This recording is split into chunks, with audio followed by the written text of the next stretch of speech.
Good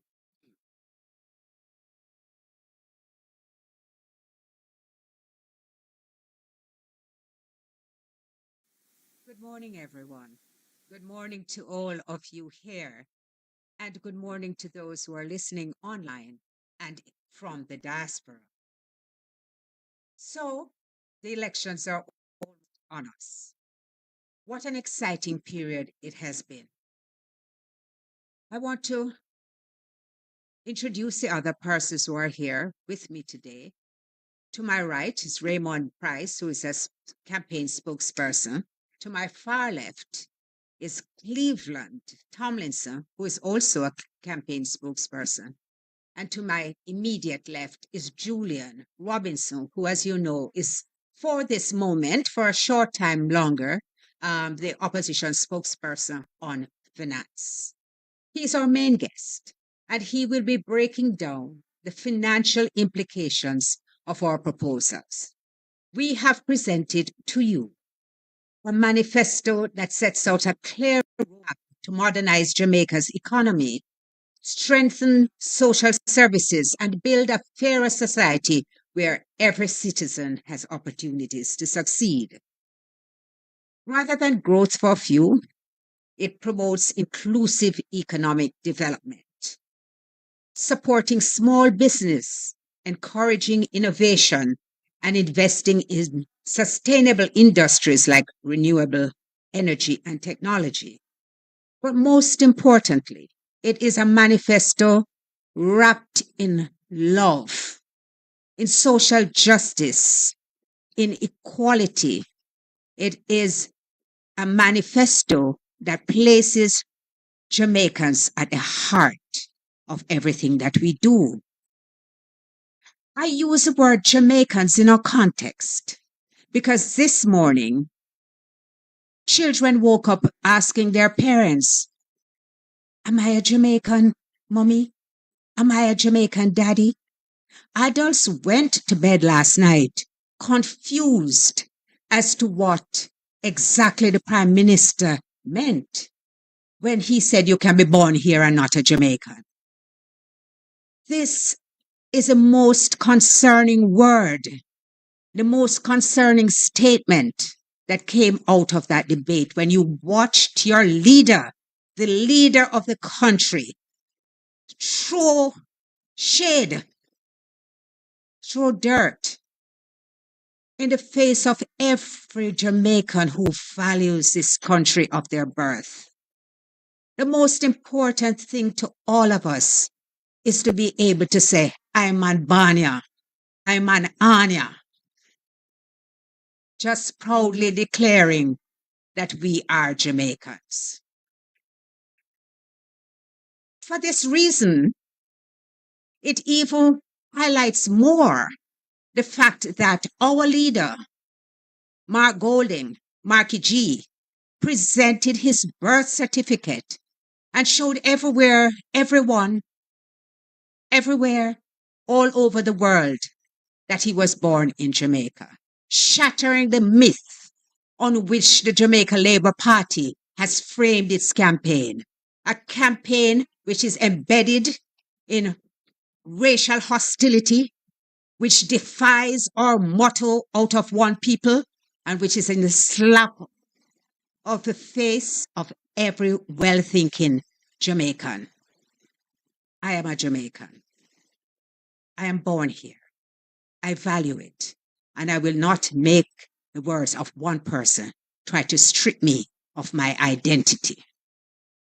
So we have 4 days of campaigning left. Today, police, soldiers, and election day workers are voting. And some concerns have arisen, which I will ask Raymond to address. Thank you very much, Donna, and good morning to everybody viewing and listening.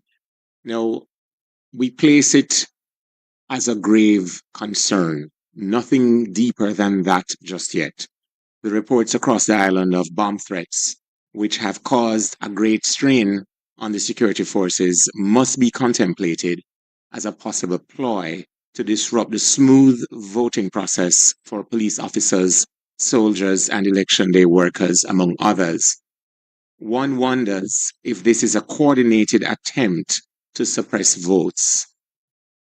Our men and women of our security forces, our first responders, are dedicated professionals who will always respond to protect and reassure. They too, as citizens of Jamaica and on the voters list, have a right to exercise their franchise.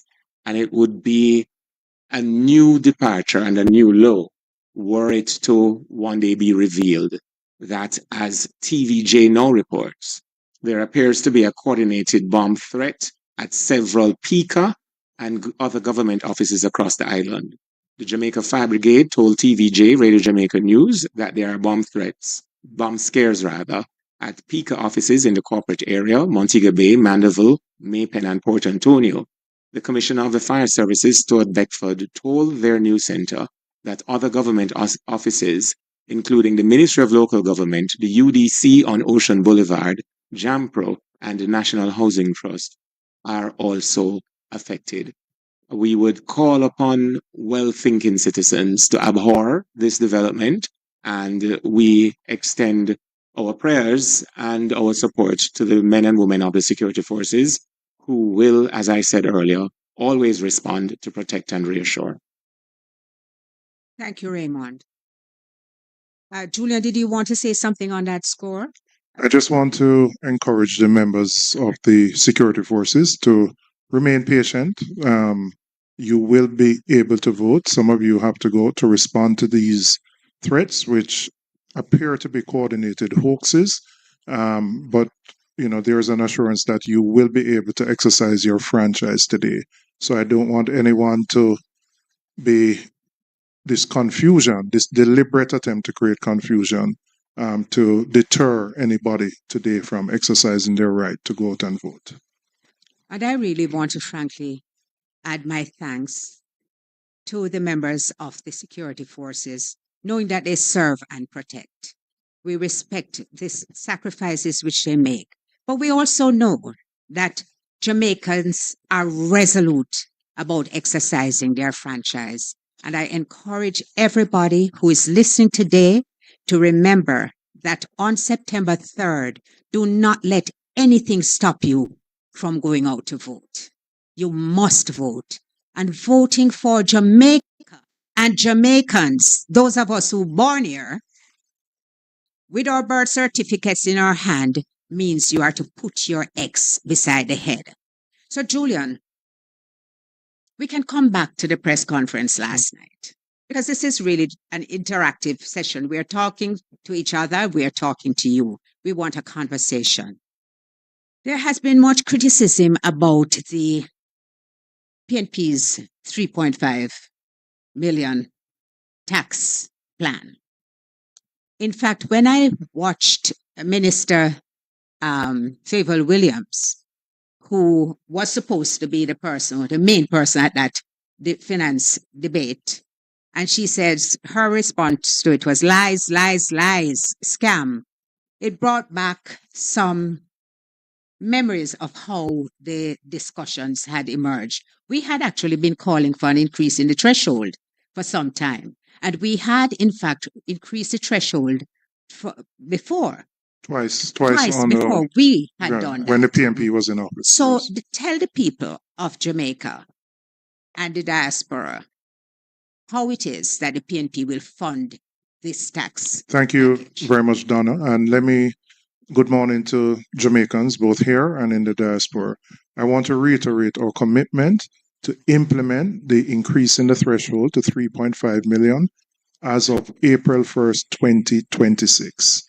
The main reason we're doing this is to ensure that Jamaicans, working Jamaicans, or teachers, or policemen, or soldiers, security guards, those who have borne the brunt of the struggle over the last 15 years to pay down the debt, and that has contracted spending from the government, to give a relief to them, to ease the cost of living crisis that many face. Many working Jamaicans, people who are going to work every day and are only able to cover their transportation and their lunch. There's nothing left. So we feel committed to ensuring that more of working Jamaicans have more money in their pockets so that they can support their families. And that, in fact, will help to grow the economy. Now, much has been said about how we plan to fund this. The country had established a debt to GDP target of 60% by the year 2028, 2029, which we were on track to hit in 2 years' time.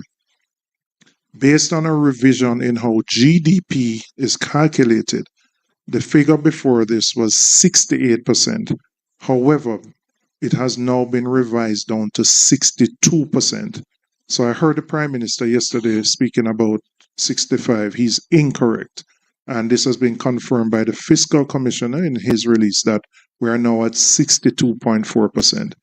And based on the projected down payment in debt, we will get to the 60% target by the end of this fiscal year, which is March 31st, 2026. What that does for the economy is that it frees up fiscal space for us to spend resources in critical areas that we deem to be priorities. Our calculation is that we will be able to spend an additional 2% of GDP, and our calculation of GDP, 1% is $35 billion. So this hitting the target of 60% frees up approximately $70 billion, which is more than enough to allow us to implement the increase in the threshold. So for those persons who are concerned that we cannot find the resources to fund it, the space is there to do so. It doesn't mean that we're going to stop paying our debt. We still have debt to pay, and we will still make the provisions in what is called our primary balance, which is the difference between what government earns and what government spends. We will still ensure there is enough to pay down that debt, to be fiscally responsible, and to honor all our obligations. But we have deemed it a priority to ensure that working Jamaicans get an opportunity where the pressure that they have absorbed over the last 10, 15 years is eased and they get a break. And that is why we remain committed to implementing this plan, and we will do so starting April 1st, 2026. I'm going to ask Cleveland to do a comparison between what we have proposed and what the JLP has proposed in their income tax reduction plan. Thank you, Julian.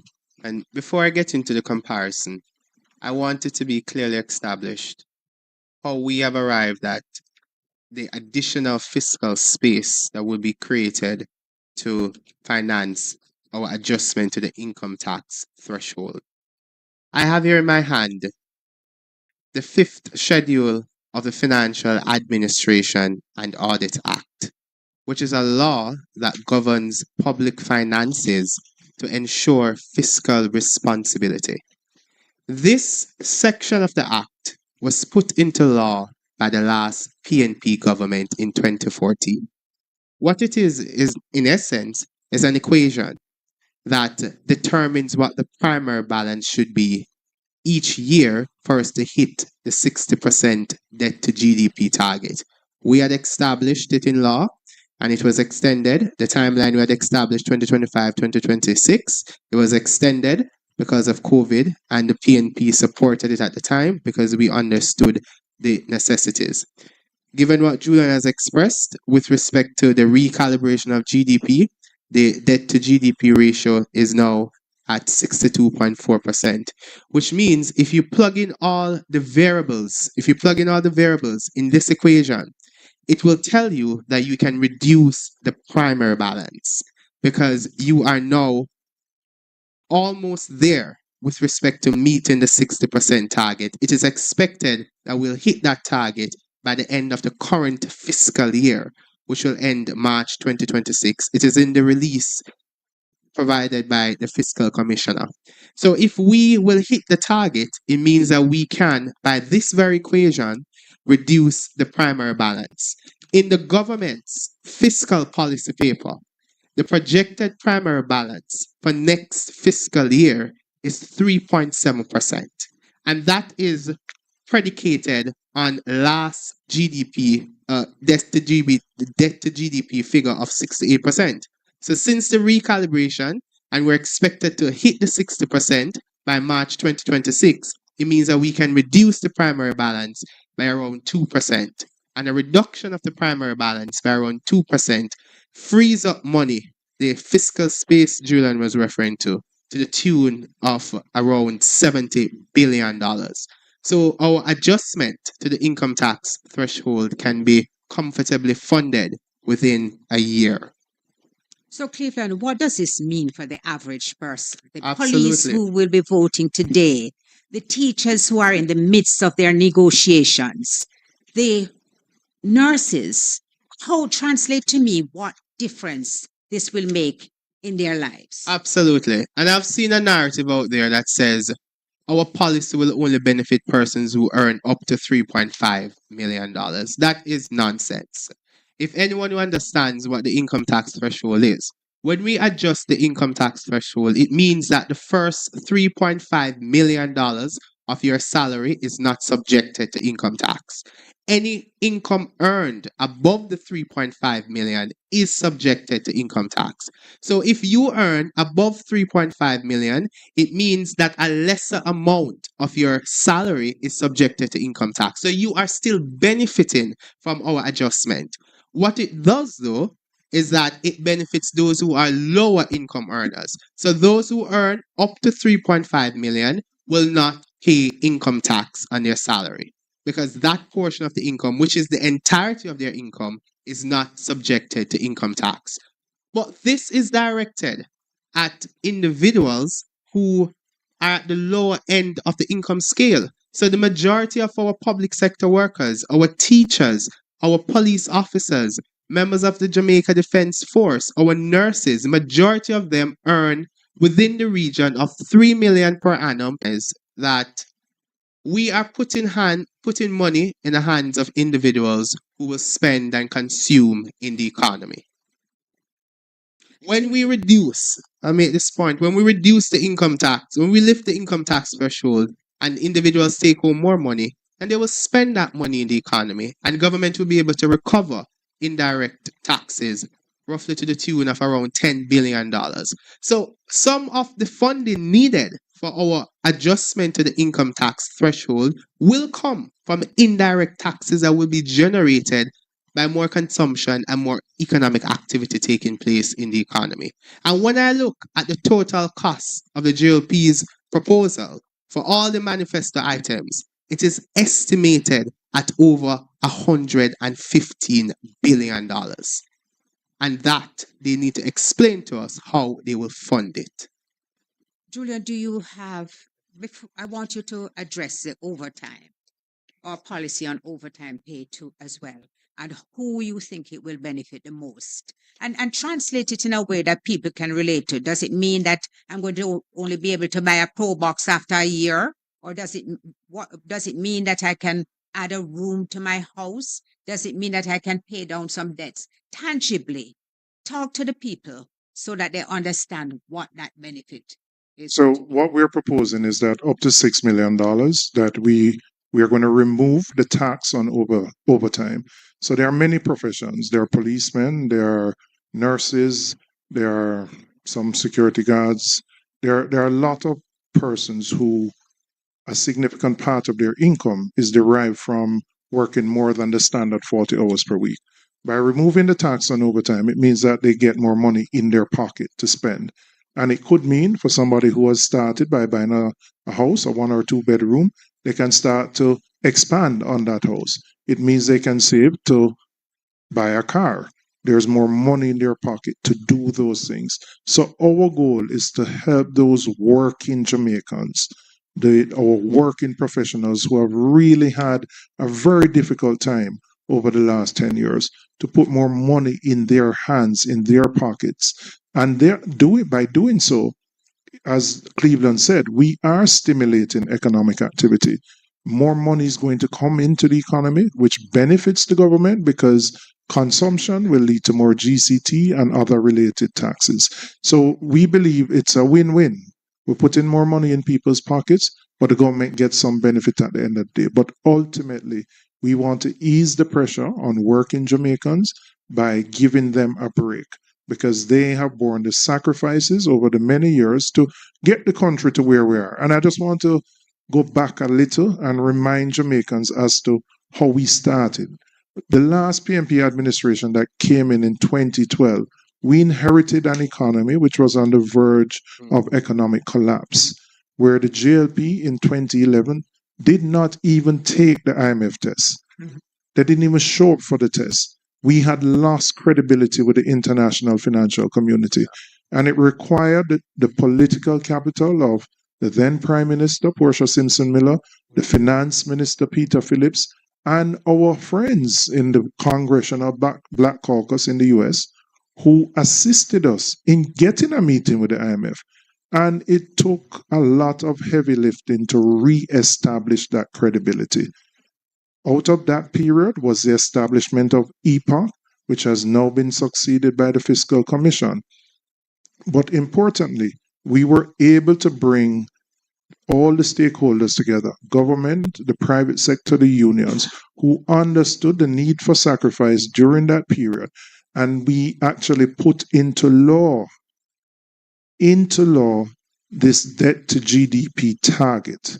It's important to note it started under the PNP administration of Portia Simpson Miller and Peter Phillips. It continued when the JLP won in 2016. And that is why we will always be fiscally responsible as a party, because we undertook the heavy lifting. We made the sacrifices. It was a painful period because we had to run very high primary surpluses in order to meet the debt to GDP target, which meant that not all the things we wanted to do, we could do. But that sacrifice is what, and the burden that was borne, we want to give back to the Jamaican people who bore that sacrifice more money in their pockets to ease the pressures that they are facing, and so that they can determine how best to use those additional resources. Raymond, you have participated in the debates, and congratulations on your performance. You all did so amazingly well. I don't think that any fair person would not agree with me when I say that the People's National Party won all three debates in a resounding way. But I want you now to share your takeaway. What were the things that struck you about these series of debates? Of course, I would like you to focus on last night's debate, because that was the highlight. 3 out of 3. When you come to the third, it's a crowning achievement. So share with us your takeaways. The performance of yesterday's debate has created a new language in Jamaica, a motto, if you will, new PM by 1 p.m. on election day. Mr. Holness's performance was underwhelming in no uncertain terms, even for him. And I think the bar of expectation that he had of himself was even more pressuring, because he would have seen the abysmal performances of his team members beginning last week, Saturday, and continuing on through to Tuesday. And perhaps he broke under the pressure of having been let down by his previous 6 speakers, in particular, the Minister of Labour and the Minister of Finance. The other thing about it is that Mark Golding came to the wicket batting, knowing that he was going against some really deep-seated lies told about him and attempts to rob him of his heritage. And we've all now been robbed of our heritage, because when a prime minister can declare that not because you're born in Jamaica means you are Jamaican, it is really an attempt to dislocate all of us from our proud heritage and our connection to a nation family, which gives all of us our global identity. The confusion coming out of the Jamaica Labour Party about who is Jamaican and the very concept of being Jamaican didn't come as a surprise, because for the first time in our history, we've had a situation where, while students in Ukraine facing bombs were told that their government, through the Foreign Affairs Ministry, could not assist them. When you check the timeline, that would have been when the Minister of Foreign Affairs had first cast her eyes on the job of Secretary General for the Commonwealth. And to have been practicing a campaign to become the Secretary General of the Commonwealth while Jamaica faced all of these missed opportunities to properly negotiate for carbon credit arrangements to deal with climate change mitigation and response. When you look at all of what else was happening, one wonders, how could someone born in Jamaica, committed to Jamaica as sworn in her oath of office, have been looking to fly and exit Jamaica, fly from Jamaica and exit Jamaica while on the job being paid by the taxpayer? Nigel Clark also caught a flight and flew out. So the concept of Jamaicanness being a sufficient reason to be inspired and to be enthusiastic about our future was really left to Mark Golding, which I think he proved without a shadow of a doubt that not only is he born in Jamaica, he has a concept for Jamaica, and that concept is captured in the Mission Love Manifesto. Now, I'll say quickly that one could consider the economy and the key performance indicators that Julian and Cleveland have been speaking about as a measure of the likelihood of citizens within a society being able to do well for themselves in the society of their birth.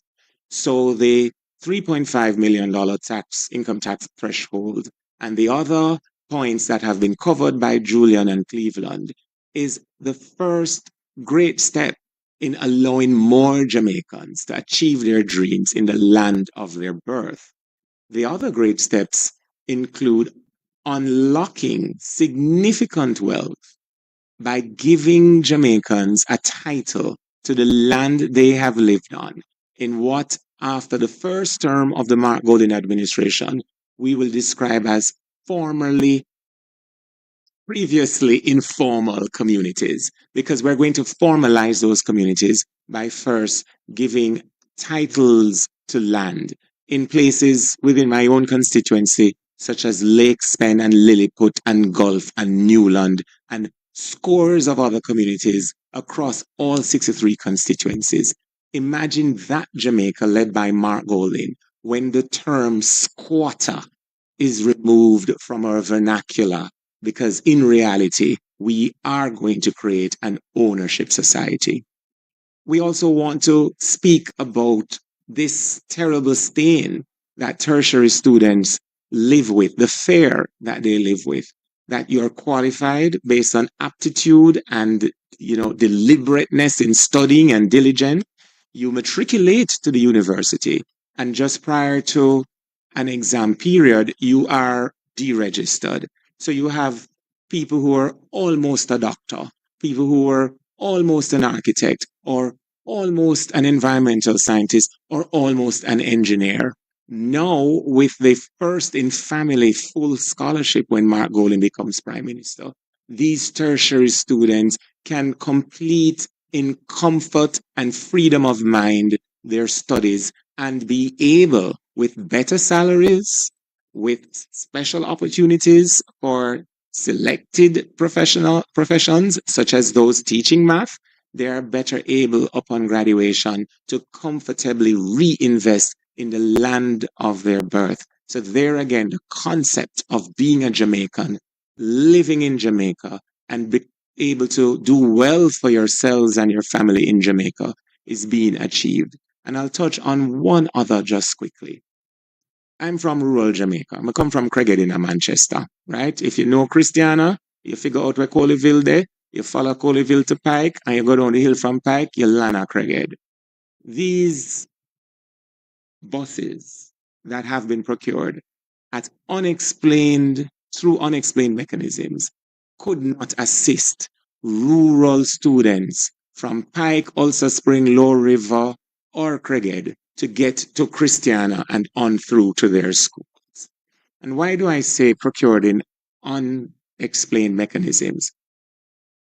The way the parliament works, at the start of each financial year, you have something called a throne speech, which is given by the Governor General that sets out the broad initiatives that government will pursue. Nowhere in the throne speech is a mention of a rural bus system. Nowhere in the estimates of expenditure that were passed into law in Parliament at the start of the current financial year were there any estimates or accommodations for the purchase of a rural buses for a rural bus system. Contrast that with when Prime Minister P.J. Patterson determined to reinstitute a public transport system in Jamaica and reserved several of those units for carrying school children. Not only was it expressed in law by way of the estimates of expenditure, these buses were purchased brand new. They were designed with the realities of our road network in mind. And all of us, I was one of the first generation of students to benefit from that. So I appreciate the need to widen the public transport system across Jamaica, including in the hinterlands, such as I go back to Cregget. I could mention Roses Valley or Gimme Me Bit or Moko in Clarendon, for example. And that is desirable. And the PNP's RIDE program is a better offer to those Jamaicans in rural parts of the island to be able to sit comfortably as their students, their children, are being taken to the nearest point where a bigger unit can pick them up and bring them to school. The Mission Love Manifesto is not just neat because of what the acronym expresses. It reflects the thought that has gone through, led by Mark Golding and his team and the Manifesto Committee, in partnership with and dialogue with the people of Jamaica. And we look forward to your votes, your X beside the head on September 3, so that this social transformation can commence. Well, thank you so much for raising those issues, Raymond. As I said, our manifesto is wrapped in love at all times. Now, what struck me last night, personally, were not the huge things like that, which I knew our party leader had covered. Yeah. I mean, amazingly covered, because he showed his capacity, his competence, his confidence, and his preparedness for the job. I found it interesting when the Prime Minister spoke to the debt to GDP ratio, because I would have anticipated that if you're running the country, then you more than anybody else, this is a ball on which you have to keep your eye. And when I gasped, literally gasped in the audience, because I knew that there had been a reduction and that the release had come out and we were looking now at 62.4% at the time. But, you know, sometimes somebody does something that shows their personality in a way that, because they are unguarded. And so when the question was thrown to the Prime Minister, and then our leader started to respond, and he started the argument and interrupted, it reinforced for me that he does not understand the concept of the rule of law, that there are rules which govern all of your activities and rules by which you must comply. And so when the leader presented his birth certificate, he asked a most important question. The Prime Minister was asked, can you present me with your certification? It is an important matter. Yes. The Prime Minister says that his investigation has been closed by the Integrity Commission. And I suppose if you were somebody who believed in white lies, you could say, well, I'm not really too wrong, you know. What he did not tell you was that it has been passed on to the Financial Investigation Division and also to the Tax Administration Department. That is to say that there are matters which the Integrity Commission formed the view will be best dealt with by a body which has expertise in investigating fraud. Of course, we know that after this reference was made, the job was advertised. and the job was altered. The terms, the requirements were altered to suit an applicant. I need say no more on this, but I want to just point out to you, it is not the first time that something like this has happened. And the different way in which the persons reacted tells us about character. Because when the former, I don't want to be too familiar as a Rocky Mead because he has his title, although we all call him Rocky Mead. When the former chief of defense was selected for the post of cabinet secretary, and I pointed out that he could not be considered because the Constitution required that that position be given to a public servant. The chief did not hesitate. He stepped aside because he knew that his integrity and his credibility mattered so much to him that he was not prepared to compromise it for a position. I simply contrast that with how the head of the FID has behaved. Under relentless public criticism, he has stood unmoved and unshaken. People who value certain things behave in a certain way. And I leave it there. I hope we have some online questions because I found the online questions really interesting last night. But until we do, are there any questions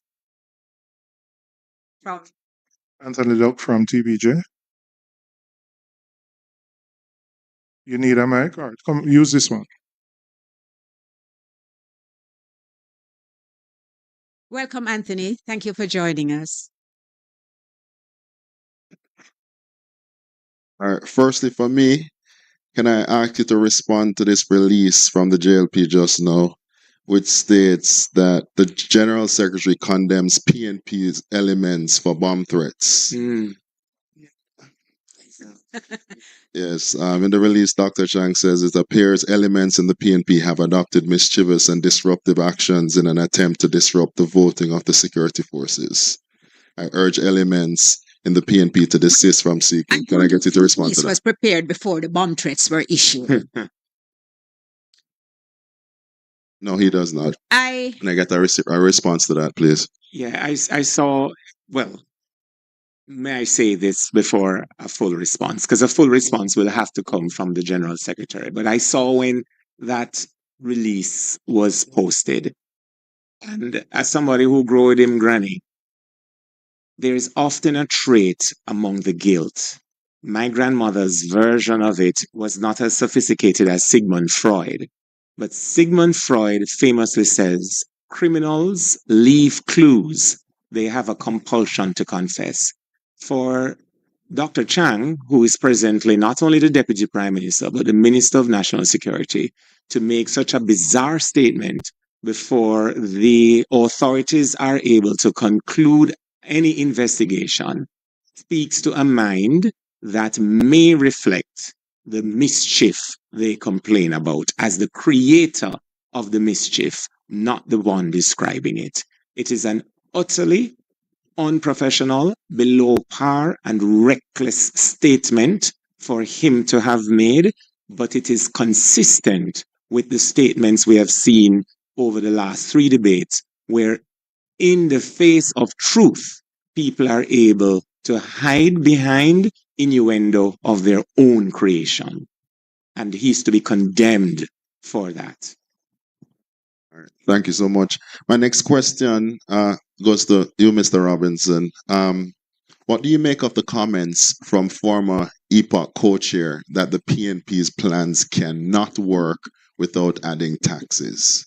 Well, I've explained in fairly extensive detail how we plan to fund it, which is that the reduction in the debt to GDP ratio, getting to 60%, as actually confirmed by the Fiscal Commissioner in his release, and Mr. Duncan chairs the Independent Fiscal Council, for which the Fiscal Commissioner is accountable.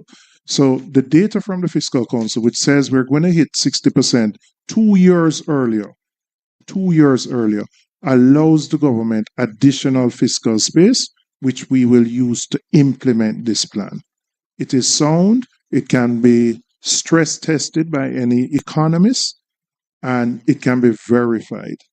So we are confident that we can implement this based on how the adjustment in debt to GDP and what that frees up in terms of fiscal space.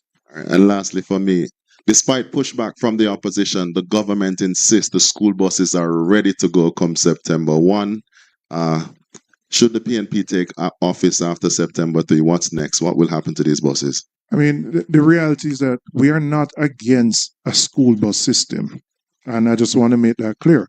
But what we have an issue with is importing buses that are 15 years old, that are left-hand drive, that are really unsuitable for narrow, windy, hilly roads. We would like a proper school bus system so we can transport our kids safely around the country. But the buses that have been imported are clearly not suitable. So we are not against a school bus system, but certainly, as my colleague said, I think in the debate, why would you import brand new garbage trucks to take up garbage, but then import 15-year-old buses to move the future of the country, our best and brightest minds? That doesn't make sense. We have already seen the buses being having issues. Bring in proper buses that can navigate the roads. We fully support that. You know, this school bus program reminds me of one of the first acts that the Jamaica Labour Party government carried out, which was deemed an act of corruption. They imported 600 used cars for the police. Within, some of them came and started falling apart immediately. It was nothing but a scam. Up to today, after court action, the funds have still not been repaid and the cars have still not been received. This school bus program there was no procurement process was followed. It just simply came out of the blue. These buses are buses which are taken out of the system in the United States. They are retired, and they retire them because they put the safety of their children as being of paramount importance. I challenge Minister Badmind.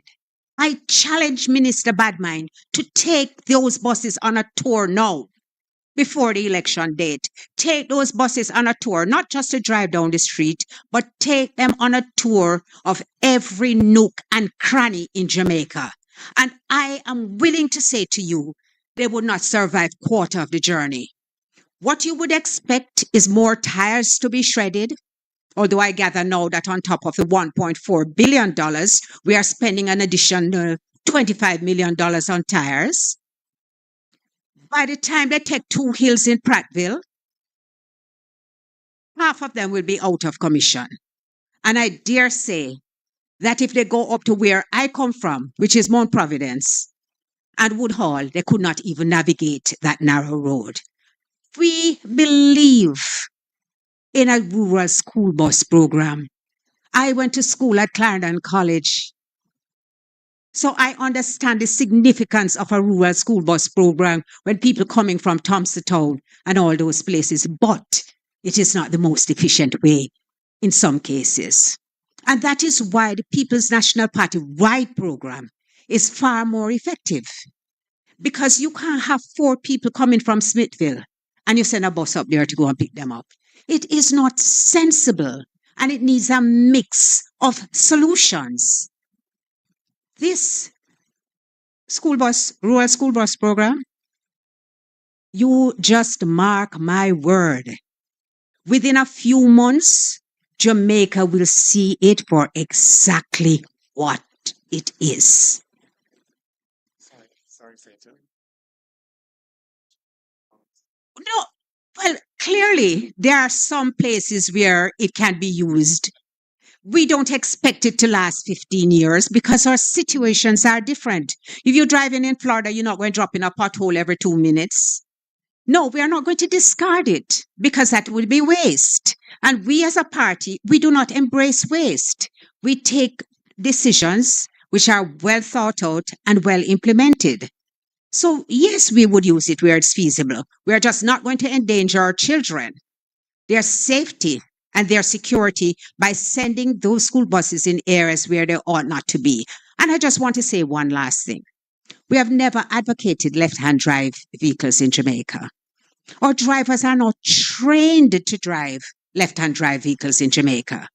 We don't want to let our children out in oncoming traffic. And these are just some of the reasons which makes this decision a poor decision. Anthony, in Clarendon in 2013, the People's National Party started a rural school bus program because there were concerns about the behavior of the children on the buses. You know how that goes. And there was concerns for their safety and their security consequently. It was not stopped by the People's National Party. It is this administration that decided in 2020 that they would abandon it. So yes, we are committed to a rural school bus program. And yes, we will make the best use possible of these yellow school buses. I want to say, just to tag something onto what Senator has said to your question. What of the Island Traffic Authority? I mean, the rum bath aside, we saw the minister pouring what appeared to be rum on the buses. The rum and the minister do not do certificate of fitness. They cannot suffice for it being properly checked. There are policies advanced by the JLP administration that prevents cut vehicles from being imported. If they have cut the other side of the bus to install a door, that point becomes a weak point in the unfortunate event should there be collision. That's one. Two, the recent changes to the Road Traffic Act would make those buses unfit for our roads just on the interpretation of the Act. Let's give an example. The buses being so long can't go around a hairpin corner, such as the ones that would have to take you up from Balaclava to Roses Valley without you having to reverse. Driving a Pajero or a Prado around some of those corners, you still have to reverse. If you're driving a left-hand vehicle, reversing in Jamaica, where we drive on the left, physics and logics confirm that you would have had to put at risk somebody coming behind you driving in the left lane. It was poorly thought through, and I go back to where I began on the matter.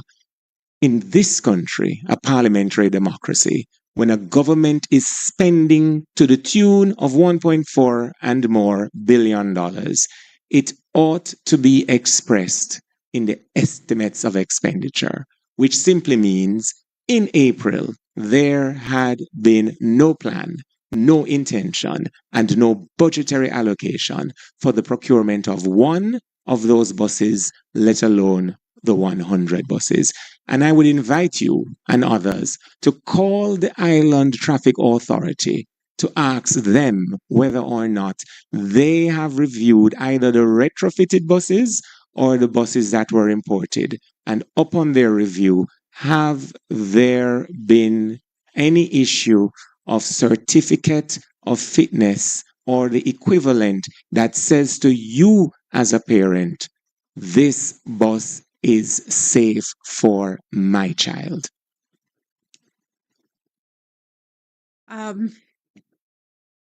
Well, thank you very much, those of you who have joined in. I want to address one last point, Julian, and that is something that I saw on X, formerly Twitter. I don't know why we still say formerly Twitter, but it was in relation to a comment that our leader made about Member of Parliament Juliet Hones. Now, the way that it has been spun is that he was wrong to speak about the Prime Minister's wife. Politics is for people who are accustomed to a sport. It's a sport. It's not a tea party. If you want to remain outside of the public scrutiny, then you should remain in a position of a wife. Once you determine that your husband, being Prime Minister, you want to become a member of the Parliament, and then, having succeeded at that, you take on the position as Speaker. That is now, your husband holds the highest position in the executive, and you hold the highest position in the legislature. You have opened up yourself to being held to account in the way that any other politician will be. So it's not that you're no longer simply, and I use simply advisedly because being a wife means that you're part of a family, you're a unit. But once you do that and you're a politician, you must appreciate that people are free and indeed will point to conflicts of interest because they will arise. You have a choice. This is something that you did, thinking about it and deciding that this was where you wanted to be. So respectfully to all those, to the MP whose tweet I noticed, yes, your family is off limit. Your husband and your child is definitely off limit. Everybody should respect that. I endorse that comment. But politicians are not off limit. And their conduct, it must be held up to scrutiny. It must be transparent and it must be accountable. And you must set your example by abiding by the rule of law. So thank you all very much. Thank you, Julian. I know you're busy campaigning, but I think that all that's set already. Thank you, Cleveland. Thank you, Raymond. It's just a pleasure to be with all these amazing men up here. So see you again soon.